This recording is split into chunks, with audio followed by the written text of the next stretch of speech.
Lights go out and we are on the way. Oh, a terrible start from Jack Miller. Second row of the grid, and that will cause Maverick Vinales a few worries. Up towards the first corner they go. And Marquez launched it in the first corner, and he's going to go a little bit wide there. Who was that on the outside? Was it Miller? As Bagnaia takes over from Martin at the front. This is worrying for the rest.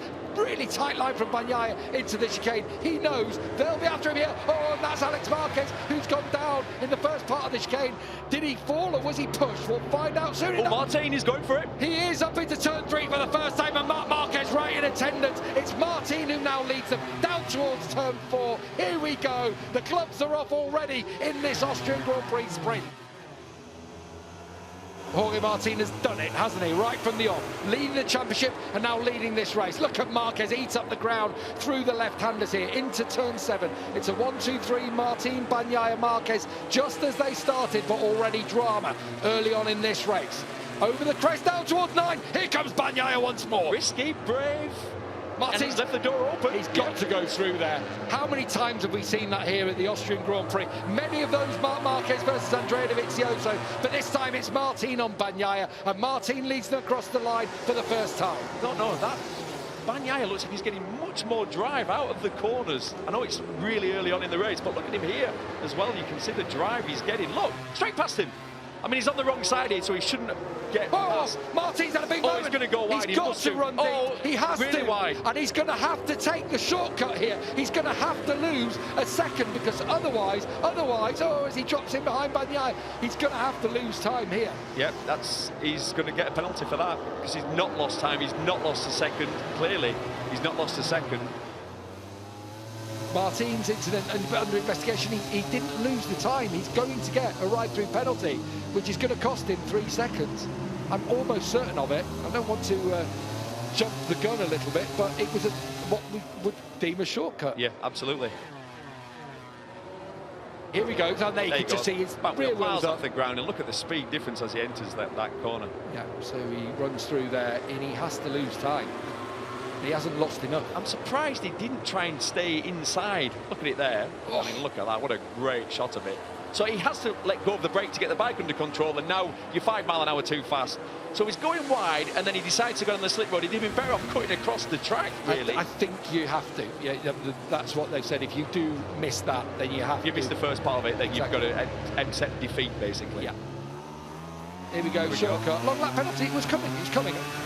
Because it's taken so long, you were thinking, have we got this wrong? Yeah, you start second guessing, but that was exactly what we thought it would be. Here he comes. Remember though, last year he crashed when he practiced it in the morning walk. That was close. So close to the green paint there. And you can see he's going to get the drive, and he's actually going to rejoin ahead of Aleix Espargaro. So maybe that took him 2.5 seconds. So his good pal Aleix lines up behind him now. The gap to Marc Marquez 1.8, which is doable with 7 laps to go. Oh, I tell you what, Bastianini on Morbidelli, anyone?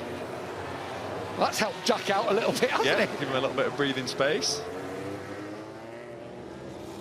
That's Marquez down. The top of the hill, turn 3, Marc Marquez has crashed out of second, and suddenly it's as we were. Up at turn 3, there'll be trail braking in, he'll wash the front out, maximum lead about there, yeah.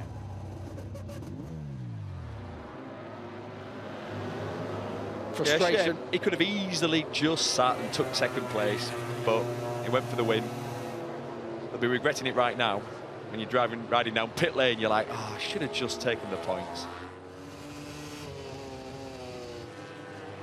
So he's through. Yeah, Bastianini at 9 and made it very tight to the edge of the racetrack, but through he goes. And Bastianini, winner of the sprint and the Grand Prix, back at Silverstone, up into 4th. Now Miller has to fight against Morbidelli. Well defensive there, and that really helped him. It's going to help Binder as well, isn't it? Properly just parked it. He did the right thing though. On the straight, he made sure he could get to the inside, and Binder doesn't need a second invitation. How much smoke was pouring off Binder's tyre there? That's beautiful from Binder. So aggressive. Right, cross the line, Pecco Bagnaia takes his third sprint victory of the season, and he reclaims the lead in the World Championship by virtue of countback here in Austria. Jorge Martin rescues second place. Across the line, Jack Miller took fifth place behind Enea Bastianini, with Aleix Espargaro having rounded out the podium. That's great for Miller, but no doubt about your sprint race winner, Neil. What style, what a performance from Pecco. Yeah, from the very first lap of the first practice session, very Assen-esque. We saw him do this at Assen, just dominate the weekend.